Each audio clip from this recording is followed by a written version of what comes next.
ज़रूरी नहीं है कि लाइब्रेरी होगी तभी नौकरी होगी तभी हम पढ़ पाएंगे, लेकिन लाइब्रेरी का अहम रोल है, इस बात से इनकार नहीं किया जा सकता है। पढ़ने वाले प्रत्येक गांव में लाइब्रेरी होनी चाहिए। जैसे आज का जो ज़माना है वो एक बार एकदम मॉडर्नाइजेशन की तरफ चला जा रहा है, बच्चे मोबाइल ही रख रहे हैं पढ़ने के लिए।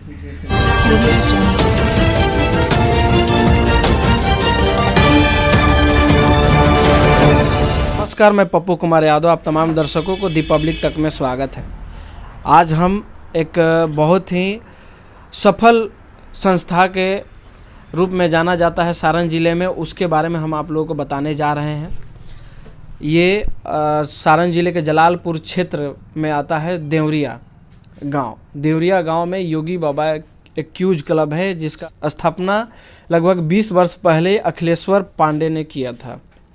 उसके बहुत सारे स्टूडेंट हैं जो बहुत सारे सिविल सर्विस में, सेना में गए हैं। लगातार उस संस्था से सफलता स्टूडेंट प्राप्त करते हैं और उस संस्था से जुड़े अभी हमारे साथ एक ऐसे व्यक्ति हैं कि उसका कह सकते हैं कि स्तंभ हैं, उस संस्था के टीचर कहें, मेंटर कहें, उस रूप से जाने जाते हैं और बहुत ही इस क्षेत्र में इन्होंने मेहनत किया है। ग्रामीण युवाओं को, गरीब बच्चों को सिविल सर्विस में जाने के राह देखा जाए तो रियल लाइफ हीरो के रूप में ये लोग कार्य करते हैं ज़मीनी स्तर पे।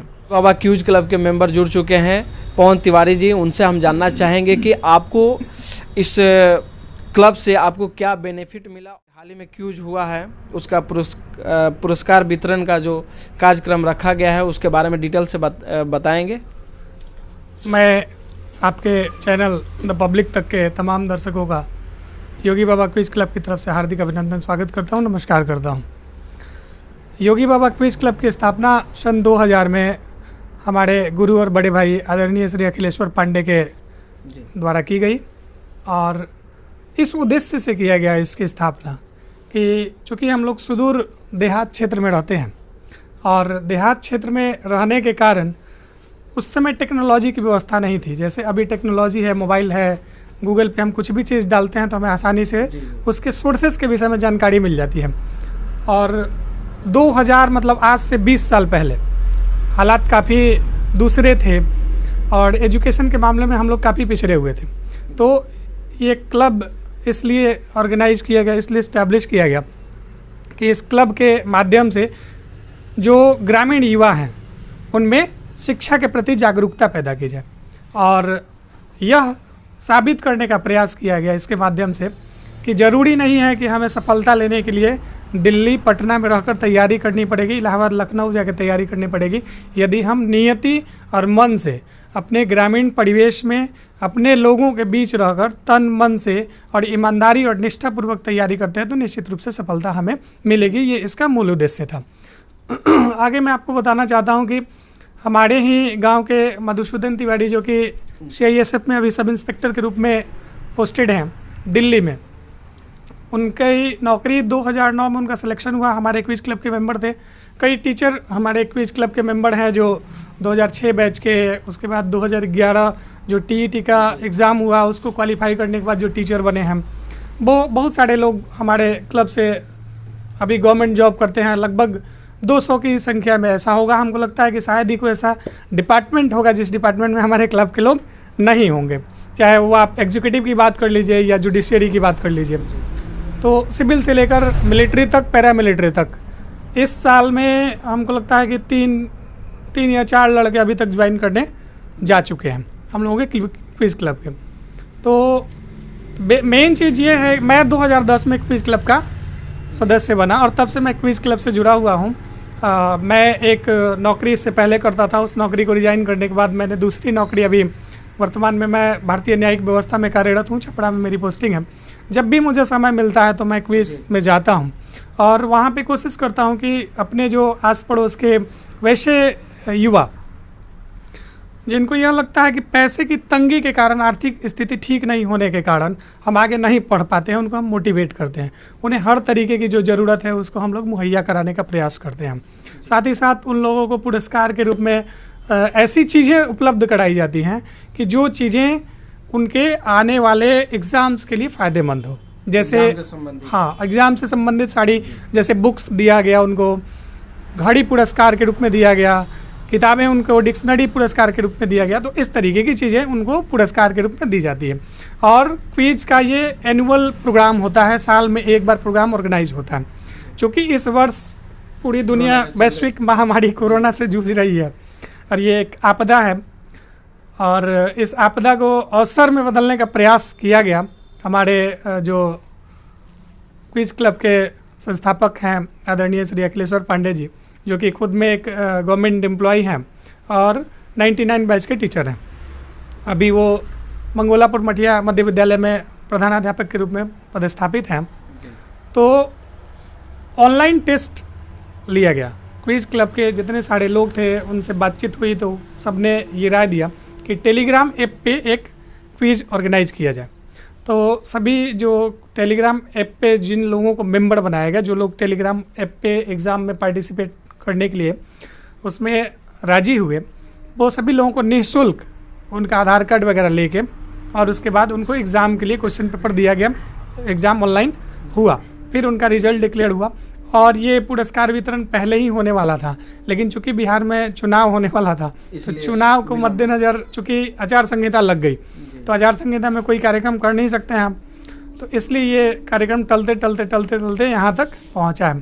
तो कल 29 नवंबर को जलालपुर जो ब्लॉक है जी, उससे जब आप छपरा की तरफ जाएंगे तो नेशनल हाईवे पे ही बाएं साइड में एक एसडीएस बालिका पब्लिक स्कूल, एसडीएस बालिका उच्च विद्यालय है, उसी के कैंपस में एक कोरोना के पूरे प्रोटोकॉल को मानते हुए सोशल डिस्टेंसिंग, मास्क, सैनिटाइजर, सारी चीज़ों का व्यवस्था करते हुए एक पुरस्कार वितरण समारोह का आयोजन किया गया है, जिस समारोह के मुख्य अतिथि महाराजगंज के हमारे माननीय सांसद श्री जनार्दन सिंह सिग्रीवाल साहब हैं और भी कई गणमान्य लोग उस कार्यक्रम में मौजूद रहेंगे। माँ साइंस इंस्टीट्यूशन के डायरेक्टर आदरणीय श्री मनोज वर्मा संकल्प साहब आ रहे हैं। रिबेल स्पोकन इंग्लिश इंस्टीट्यूशन के डायरेक्टर आदरणीय बड़े भाई श्री विक्की आनंद सर भी आ रहे हैं और स्थानीय जन प्रतिनिधि जो कि हमेशा से हम लोगों के कार्यक्रमों में मौजूद रहते हैं, वे लोग रहेंगे और कई विद्वान लोग रहेंगे। साथ ही साथ एक और इंटरेस्टिंग बात मैं आपको बताना चाहता हूँ कि इस बार का जो ये प्रोग्राम होने वाला है, इस प्रोग्राम में 5 बेस्ट टीचर्स का सिलेक्शन किया गया। जी, ये हमारे दर्शक भी जानना चाहते थे, जो अभी घोषणा हुआ है 5 बेस्ट टीचर का, जी, उनका नाम आप 5 बेस्ट टीचर्स जो सेलेक्ट हुए हैं ऑर्गेनाइजिंग कमेटी के द्वारा, उसमें सबसे पहला जो नाम है वो अखिलेश्वर पाठक का है, जो कि भैंसमाड़ा स्कूल में अभी पोस्टेड हैं और पिछले कुछ दिन पहले उन्हें राष्ट्रपति पुरस्कार से सम्मानित किया जा चुका है। और भी 4 लोग हैं, रश्मि शिखा हैं और समहोता स्कूल के प्रधानाध्यापक आदरणीय प्रभुनाथ यादव जी हैं, दिलीप कुमार सिंह सर हैं। तो 5 बेस्ट टीचर्स। साथ ही साथ इस कोरोना काल में हर तरीके की खबर को लोगों तक पहुंचाने के लिए प्रिंट और इलेक्ट्रॉनिक मीडिया के जो हमारे बंधु हैं उन लोगों ने काफ़ी मेहनत किया, अपने जान को जोखिम में डालकर हर खबर को कवर किया। तो इसलिए उन लोगों को कोरोना वॉरियर्स के रूप में ऑर्गेनाइजिंग कमेटी ने सम्मानित करने का फैसला किया है। साथ ही साथ हम लोगों का एक व्हाट्सएप ग्रुप चलता है जिसमें प्रत्येक शाम को 7 बजे बताओ तो जाने श्रृंखला करके एक टेस्ट चलता है। तो उस बताओ तो जाने श्रृंखला जो टेस्ट चलता है उसका जो एक प्रत्येक महीने उसके टॉपर्स की लिस्ट जारी होती है और उन टॉपर्स को भी कल वहाँ पे सम्मानित किया जाएगा। अच्छा, हम जानना चाहेंगे कि जैसे योगी बाबा क्लब है तो इसका आगे का रास्ता क्या होगा? जैसे अभी तो मान के चलिए कि सिविल सर्विस के लिए तैयारी कराई जा रही है, लेकिन आगे मतलब इसका मकसद क्या रहेगा कि और इसमें क्या जोड़ा जाए, ऐड किया जाए इसमें? ये पूरी तरह एक शैक्षणिक संस्था है और हमारा उद्देश्य यही है कि ये पूरी तरह एक शैक्षणिक संस्था ही रहे। और साथ ही साथ आपको यह भी बताना चाहेंगे कि शिक्षा में जैसे लाइब्रेरी हो, लाइब्रेरी एक अहम रोल है शिक्षा में, लेकिन चूँकि वहाँ पे जो योगी बाबा का परिसर है तो वो परिसर जो है निजी है या सार्वजनिक है, इसके विषय में बहुत भिन्नताएं हैं लोगों के मत में।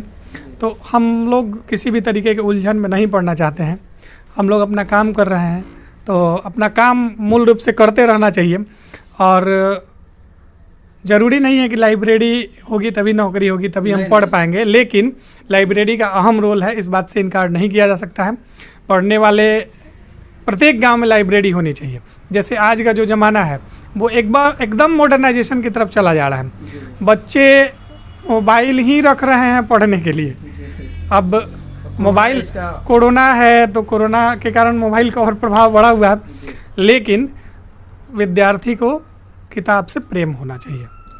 लाइब्रेरी का विद्यार्थी के जीवन में बहुत महत्वपूर्ण स्थान है और विद्यार्थी को किताब से ज़्यादा प्रेम होना चाहिए। किताब पढ़िएगा तो हो सकता है कि आँख पे उतना इफेक्ट नहीं आए जितना मोबाइल चलाने से होता है, मोबाइल से पढ़ने से होता है।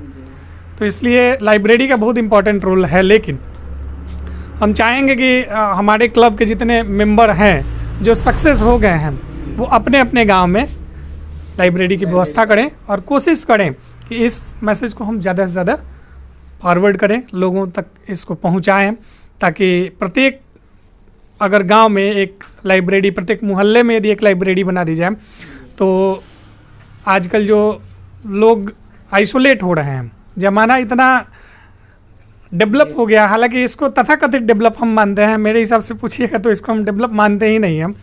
ज़माना ऐसा हो गया है कि फेसबुक पे 5000 दोस्त हैं, लेकिन अपने निजी जो खास भाई है उससे बोलचाल बंद है।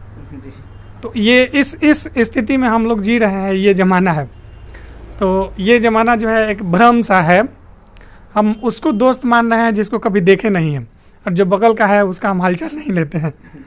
तो इस तरीके का ये इल्यूजन टाइप स्थिति है, तो इसको हम पसंद नहीं करते हैं। लाइब्रेरी होनी चाहिए और लाइब्रेरी का बहुत इम्पोर्टेंट रोल है। चलिए, हमारे साथ जुड़ने के लिए बहुत बहुत धन्यवाद।